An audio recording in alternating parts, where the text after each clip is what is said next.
Jake Crist, or should I say the free agent, Jake Crist. Thank you for joining us. How are you, man? How are you? I'm lovely. How are you doing? We are good, man. We are good. Thank you for coming on.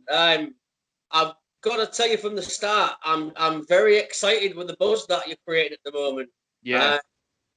Really am. I said to Callum the other day, I said, you see a lot of guys leave companies and that's it. But with you, I'm getting a really, really good vibe. I feel like you've got a plan, you're focused. Yeah. What's the future at the moment? Yeah, I mean, I think you just you hit the hammer on the nail right there. I'm just focused. And it's just not in the ring. It's out of the ring too. I'm just trying to focus on being a better person and trying to find out who the person I want to be in the future. It's like I'm trying to forget about whatever happened in the past or so on and so forth. Not necessarily forget, but like I want to forget about what that person was or who he was or so on and so forth. If there's anybody out there that doesn't like Jake Crist, I don't think there is, but there is. If there is, to me, it's all water underneath the bridge, so to speak. I'm just trying to find peace within myself, and I really think that's the key in just life in general, is just trying to find out who you are as a person and trying to find inner peace. Yeah. And that's actually what I've done in this last 6 months, being off TV. Yeah, well, you've done a great job of it. Like Jamie said, we've been really hyped about this free agent thing. Like Jamie said, some people leave companies and they kind of flounder for a bit, but you're taking a chance on yourself and you're making your own brand. You're putting your name out there, and it's like, how good you are, and that if you get an opportunity, you're gonna smash it. That's all I need is an opportunity, and I'm glad that you brought that up, and I don't feel so egotistical of myself or full of myself. You've got to, right? How good I am, or but you're absolutely right, and that's actually what I'm going to start getting into more often is I can describe my character in one sentence, and I'm a rock star that happens to be a pro wrestler, and nobody can play the 3-string like I can. I love it. Hell yes. That's what I'm talking about.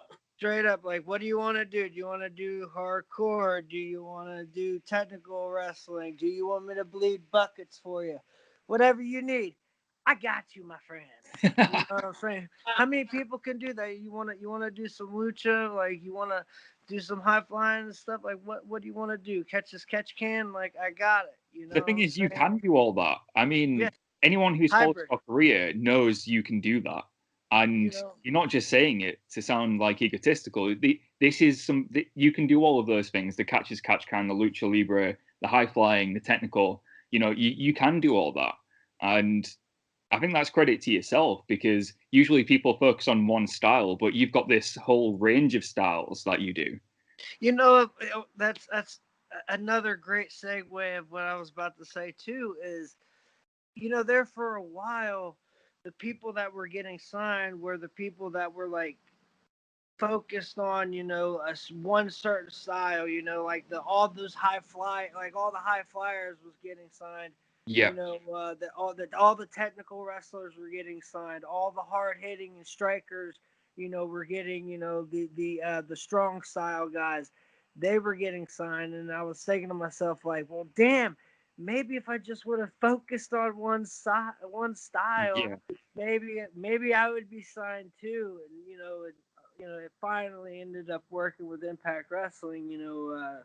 15 years into my career. But like, I'm now looking back at it, I'm so happy that I'm able to do whatever is needed of me as a performer. Like sometimes you might have to switch some things around. The promoter wants Jake Crist to come in and be a brawler. I'm going to come in and I'm going to Stan Hansen and Bruiser Brody the shit out of the crowd. That's it. Not every promotion is the same, are they? Not every company has the same audience. Not every company has the same fans. You know, rules, not even the same rules. So you've got to be ready for anything. There's been times where it's like, it's a 10 count. Oh no, we have a 20 count here. I'm like, yeah. What? Oh, okay. Well, you cool. Might That's good to know. Now I can beat this guy's ass a little bit more for 19 seconds before I throw his ass in. Yeah, exactly. That's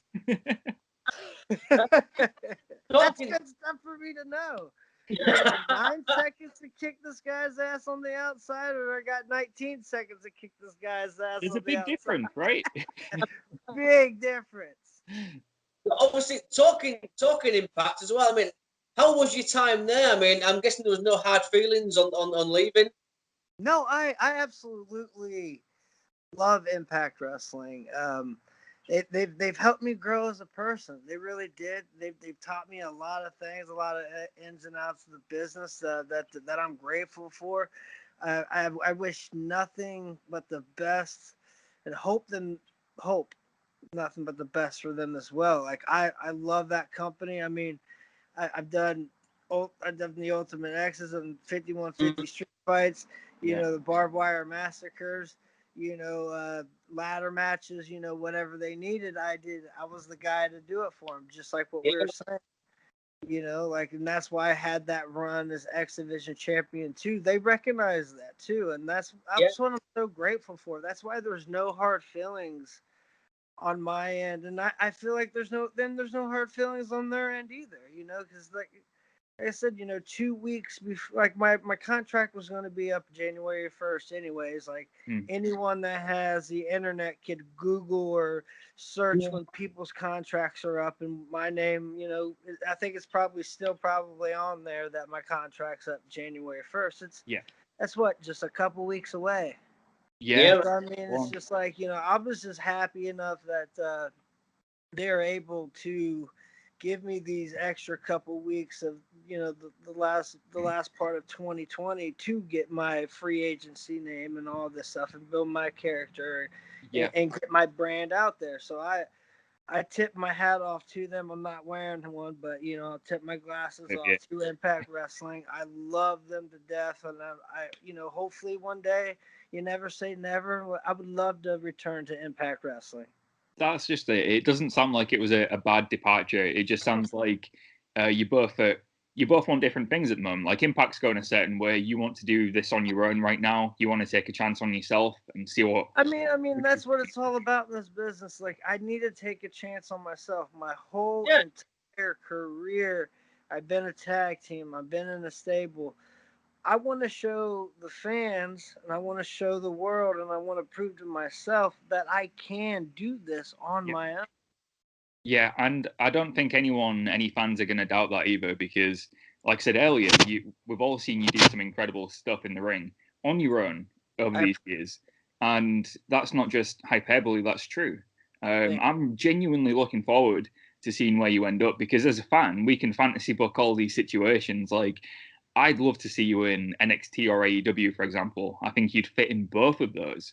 There's so many people there you can think. Jake, Crist, you know, there's so many dream matches.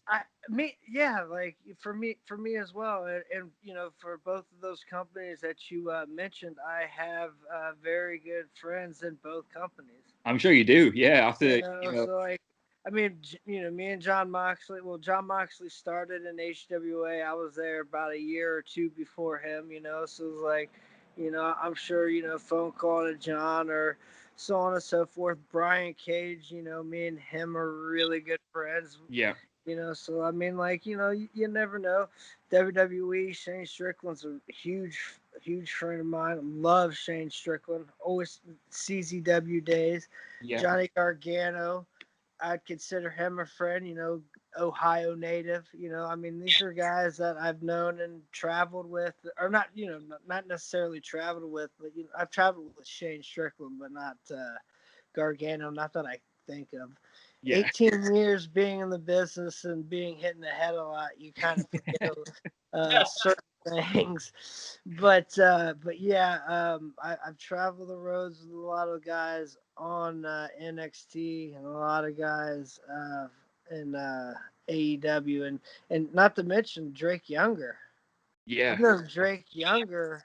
Yeah, man. For 16, 17 years now. Really? I mean, you never know. You never know. I mean, like, I'm not, you know, you never know where I'm fantasy booking just like you're fantasy booking. Yeah, Like, it's cool though. It's what we do. In my mind, I'm just hoping, you know, I get a phone call from someplace. Yeah. Well, Whether it be WWE, whether it be NXT, AEW, Impact Wrestling, you know, to MLW, it doesn't matter. Like, at this point, I just want to show the world what a single star that Jake Crist can be. Absolutely. And like you said, you know, you don't know where you'll end up, but you're just making some noise right now. And that's all you can do as a free agent.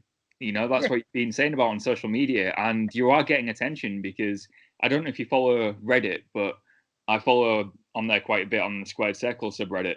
I've seen your name popping up, like people saying where they'd like to see you end up going and stuff. So you've got people's attention already. Now you just need to, you know, we just need to keep this ball rolling, and that's why, you know, we're opening myself up to doing interviews. Like, if you really think about it, I've never really done a lot of interviews, so like now I'm just that's a good point.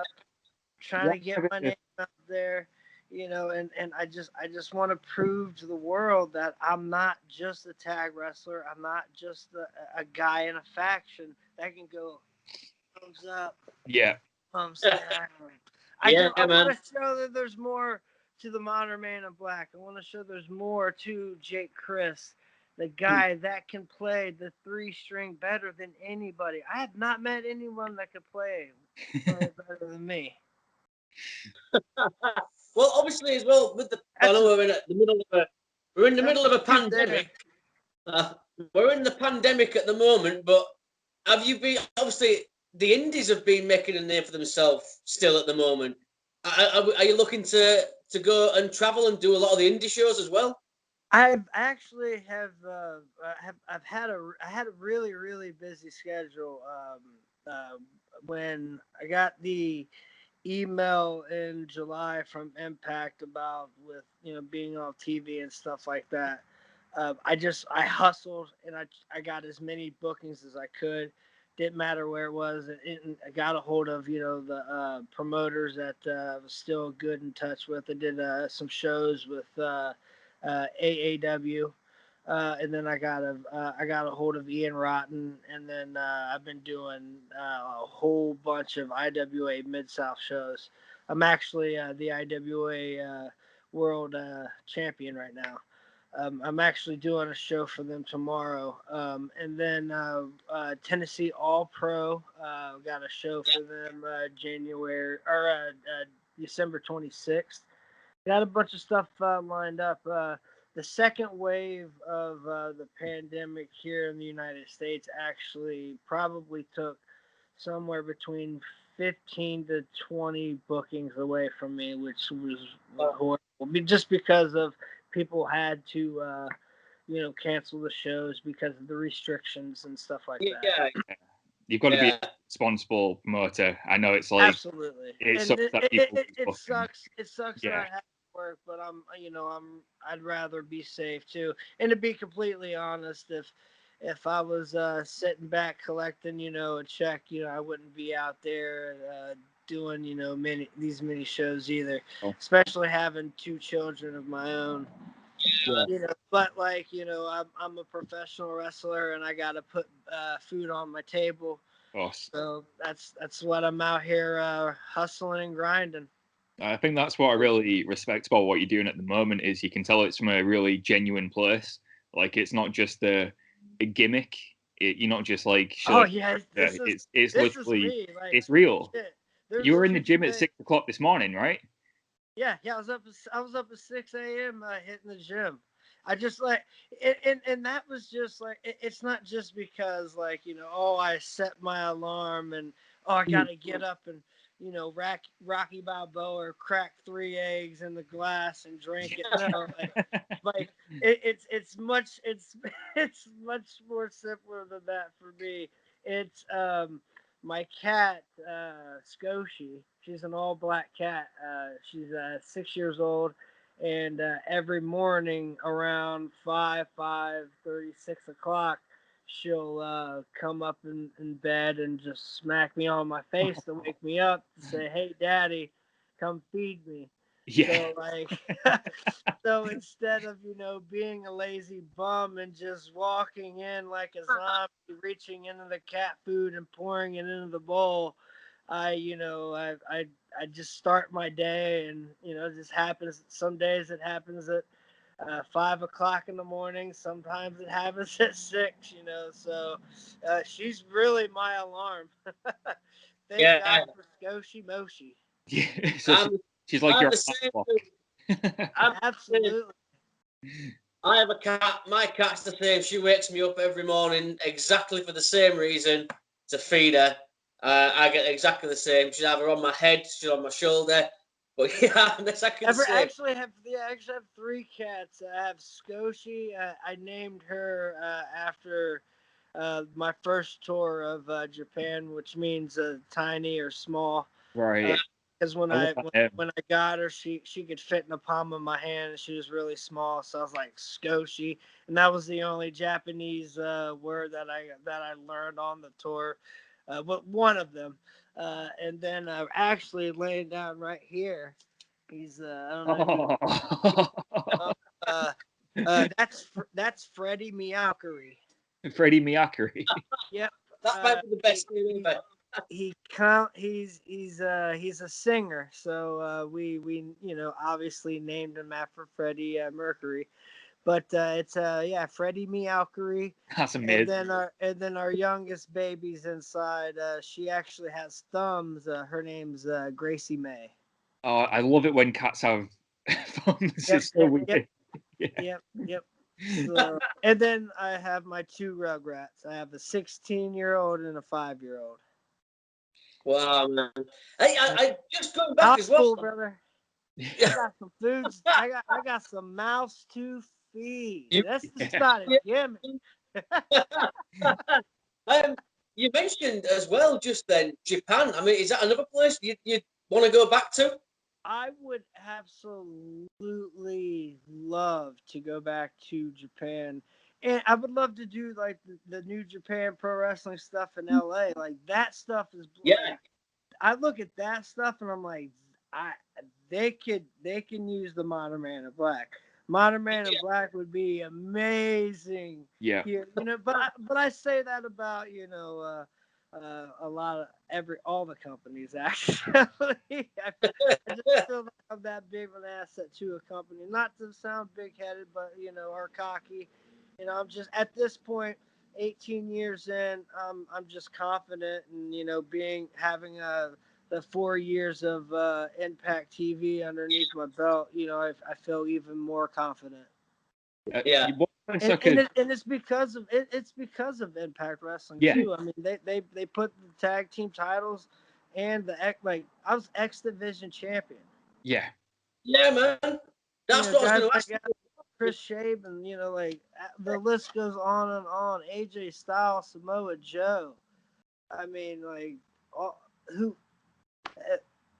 who's who in this business has held the X Division championship, and I got to hold that championship. So it's like, this is totally at the end for me. I mean, no, absolutely not. And even if people are unaware, like even throughout your whole career, you've been wrestling people of that caliber.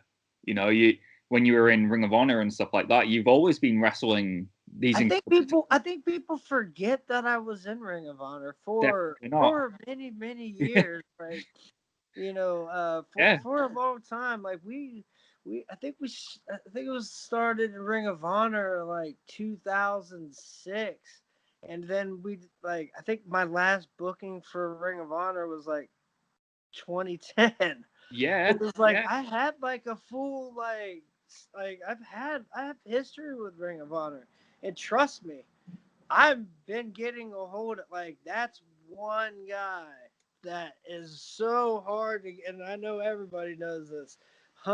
Delirious is such a hard guy to get a hold of. That's one guy I've been trying to get a hold of too. So, Ring of Honor was the first place I saw you wrestle. That was my first exposure to you. I would love to. I would love to grace the Ring of Honor ring now. I mean, guys like Jonathan Gresham. Like I had an amazing, like, years and years ago. I think it was a show in Cleveland. I forget what promotion, but I got to wrestle. I wrestled Jonathan Gresham 1-on-1, and it was a phenomenal match. Like, I still remember it to this day, being one damn good fine match. Well, he is the Ring of Honor Pure Champion at the moment. I mean Pure is open for challenges, right? And you did say that you can do any style. Maybe you just need to mix it up with the Pure Wrestling rules. I mean, hell, I'll do that. Let's go. I would love to wrestle Gresham again. Would love to. I'm not challenging the man. I mean, I'm in challenge, man. You know, I have no heat with nobody. Life is too short to have heat. You know, like I was saying earlier, I'm grown as a person, and heat. You know, heat doesn't exist in my my world. Life's too short, and you know, I just want to sound like, you know, the peace and love and hippie that I am. Like, I just want that across the world.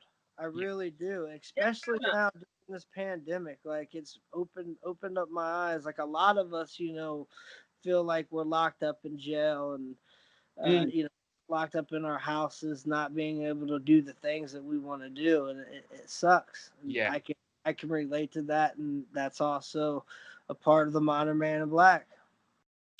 That's it, man. Obviously, I know Ring of Honor as well are really they're putting on some great shows at the moment as well. Obviously, we've got Final Battle tonight in the UK, which is airing. Yep. I could definitely see you back there. That's something I would love to see. I really would. But hit them. I mean, tag them. Let them know. Oh, we will. We will do. That's all we can do at this point. Oh.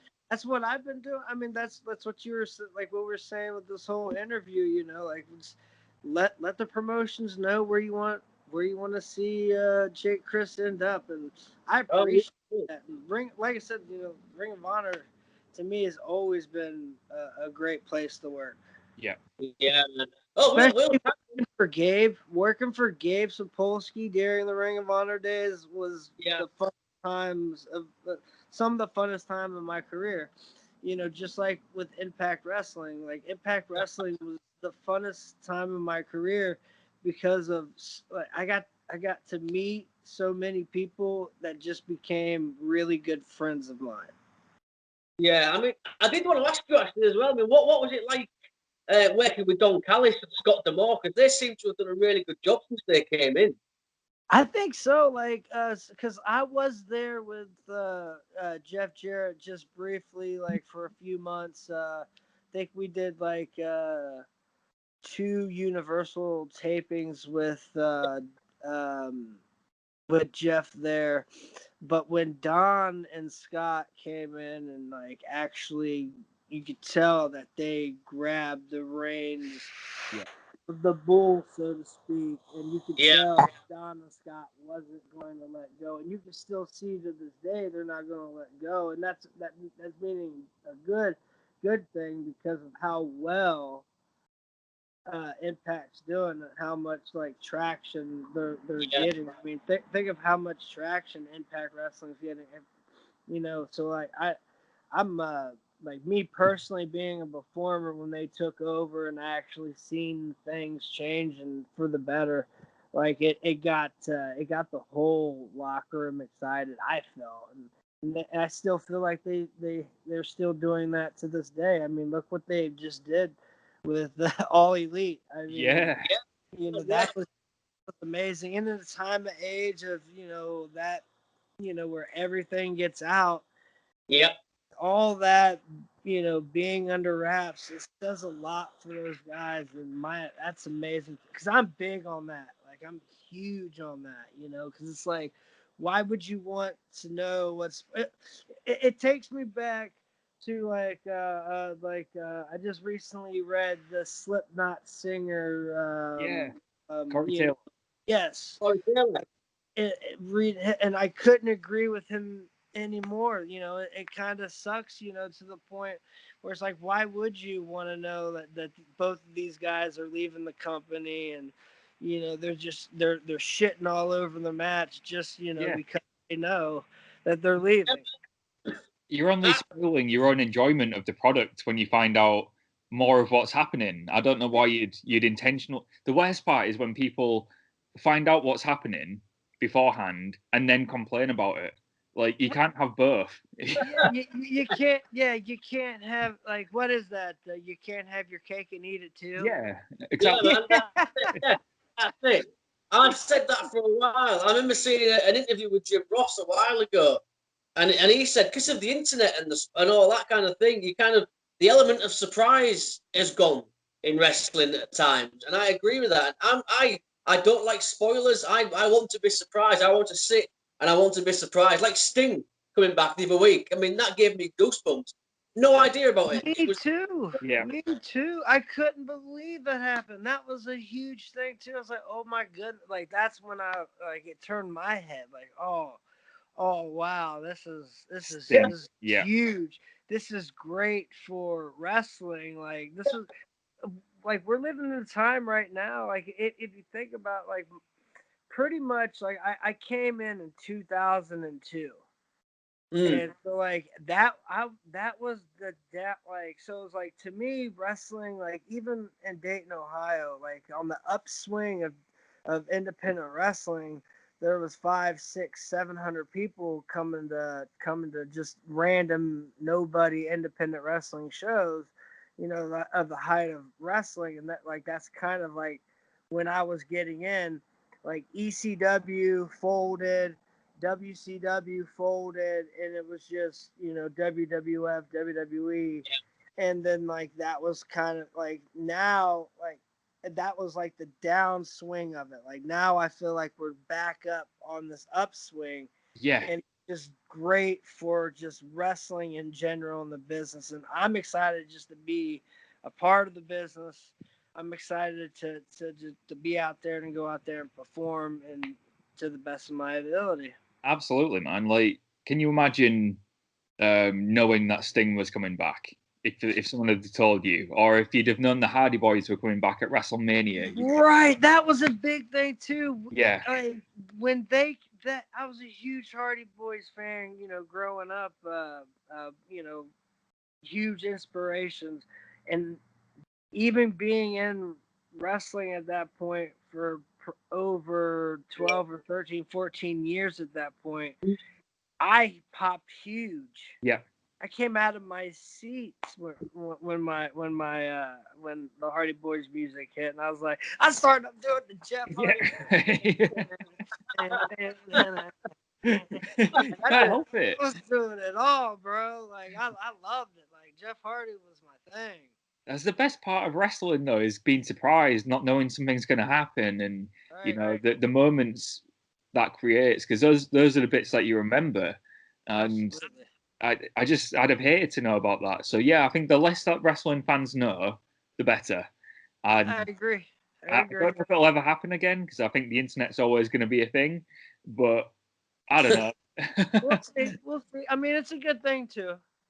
Yeah, it's a great thing. It's good, yeah. It's bad. It's a double-edged sword. We need the internet, definitely. Yeah, absolutely. I don't think we need absolutely. I think the world would. I think if somebody actually wanted to shut the world down, and if there was a huge plug for the internet to shut it down, and they just unplugged it, I think the world would go mad and crazy. We would, yeah. I can't even imagine how bored I'd be. Yeah, I mean, yeah, like, and it's so crazy because I grew up in an age where we played outside all the time and we didn't have a phone. And now I can't imagine not having my phone or not looking at my phone.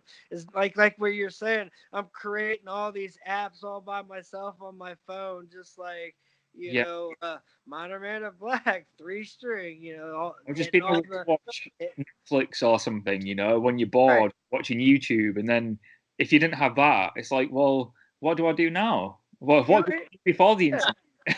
Like, when I was a kid, all I did was walk around our neighborhood every day, all day. Went to the same shops. You know, there was Headquarters Music Shop, and we went and we ended up just being friends with the two owners of the music shop because we just walked around New Carlisle all day, or we would ride our bikes. That's all you'd have did. to do that again, Jake. You'd have to make friends of him again. That's what you'd have to do. Like if the internet was to be unplugged or died, so to speak, right now, I think I would go buy a bicycle. Yep, I think we'll join you on that one. We'll all buy bicycles. You mentioned, we talked about moments and all that, and I did do a bit of research, and you wrestled in the old ECW arena. Yes, sir. What was that like? That must have been special for you.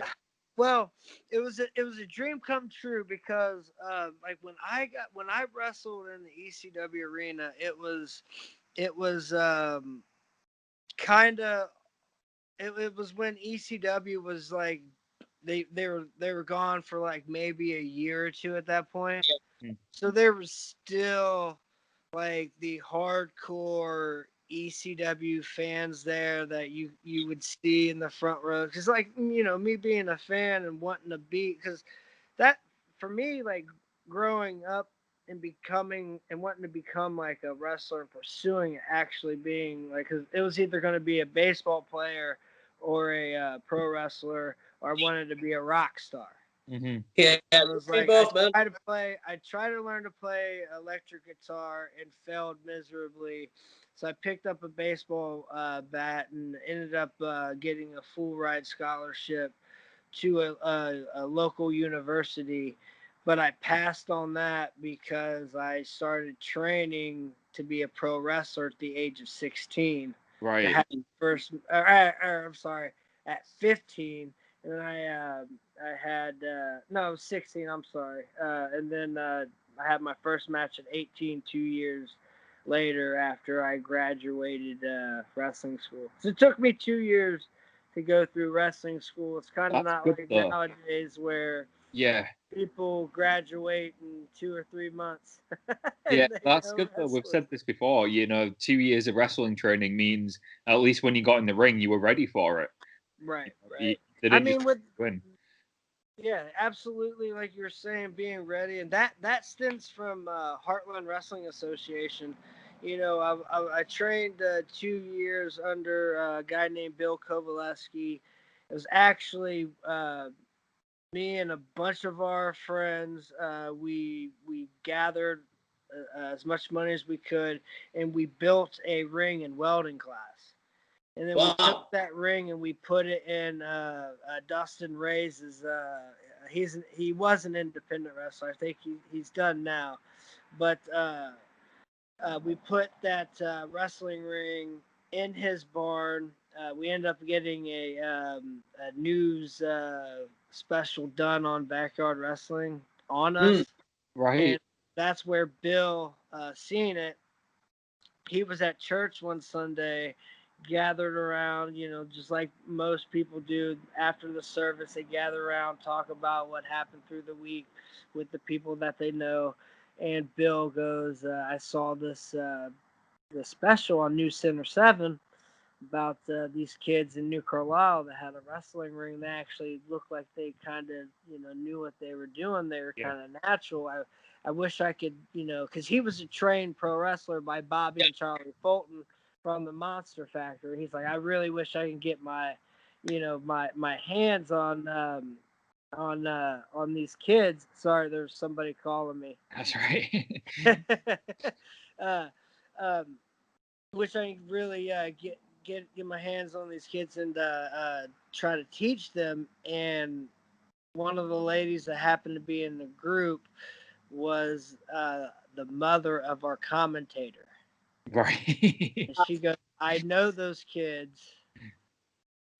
Here's their numbers, and the rest is history. Ended up training us for 2 years. We went to HWA, and I was literally a kid in high school. I was still going to high school, still being a high school student, and doing HWA stuff. Literally getting my ass beat by men. I was a boy coming into a men's locker room. And back then, they had WWF developmental. Yeah. So we're talking about like people, fighting for jobs. Yeah. So that was a hard time for me. I'm talking about like getting bumped 50, 60 times in a match, being 110 pounds and trying to wrestle a grown man, being a high school kid is rough. Taking all the heat. Yes, I took all the heat, baby. Before we start to wrap things up as well soon, I have to ask you this. You mentioned Jon Moxley earlier. You was actually John's last match in CZW. You are correct. Yeah. What was it like working with John? I've always loved working with John. Working with Jon Moxley for me was like riding a bicycle. Mm-hmm. And I haven't wrestled Jon Moxley since that match that you just mentioned. And if I ever had the opportunity to wrestle Moxley, it would be like riding a bike. Yeah. Probably a completely different match considering how you've both grown over the years. Oh yeah, I think it'd be pretty interesting to see. Yeah. Well, I wouldn't mind it happening. Yeah, and I'm sure he wouldn't either. And there is I don't know. Yeah. We're too different at this point to be like I was saying earlier too. Like that stuff's in the past too. Like it's history, absolutely. But we are both different individuals, like we're completely different people. So it's like, who knows? Like, but I feel personally it would just be like, just getting in there riding, just like riding a bike. Yeah. Just taking the training wheels off and riding a bike, for the first time, again. So like wrestling Moxley would be awesome. Well, it's something I'd love to see again. And like Callum said, we just fantasy book because the free agent. Yeah. Hey, I'm fantasy booking just like you guys because I'm looking at everything and I'm like, oh, I would have a great match with him. Oh, that would be great. That'd be amazing. So like I'm doing the You're excited though. That's good. You're excited about the future. Yeah, I'm excited. And like I said, if nothing, happens and I just, just doing the independent thing, I can still come like, I'd love to wrestle him. I'd love to wrestle him. I can still That's it, man. That's it. I know we mentioned Impact, we mentioned the Ring of Honor Pure title. One title we haven't mentioned, and me and Callum are big fans of this guy. Could we ever see you challenge Mr. Aldis for the £10 of gold? No, that'd be amazing. That'd be hell yeah, that'd be awesome. I mean, we're fantasy booking, correct? I would love that. I I'd love to have 10 pounds of gold around my waist. Wouldn't you like to see that? Absolutely. I'm dropping a lot of weight, and I'm getting cut up and leaned up, that 10 pounds of weight. 10 pounds on your shoulder? Yeah. On that shoulder would be great. I can use that. So obviously, before we let you go, what we expect in 2021? Tell us what to expect.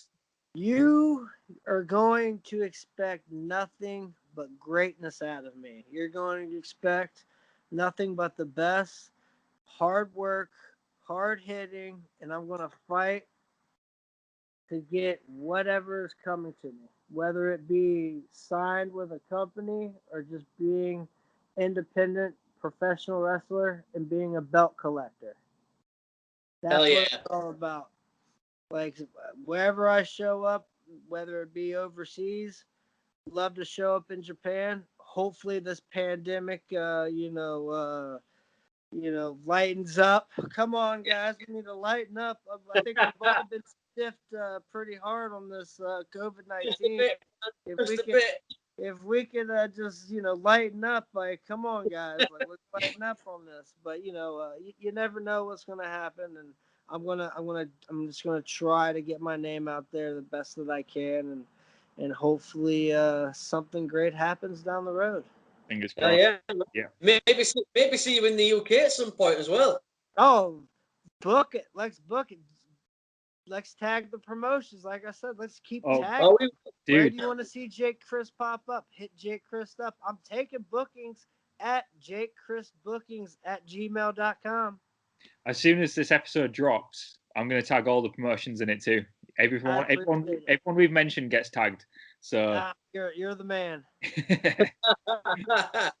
But I have to do before we let you go. I mean, you just plugged that, but plug your social medias. Any merchandise you want to promote?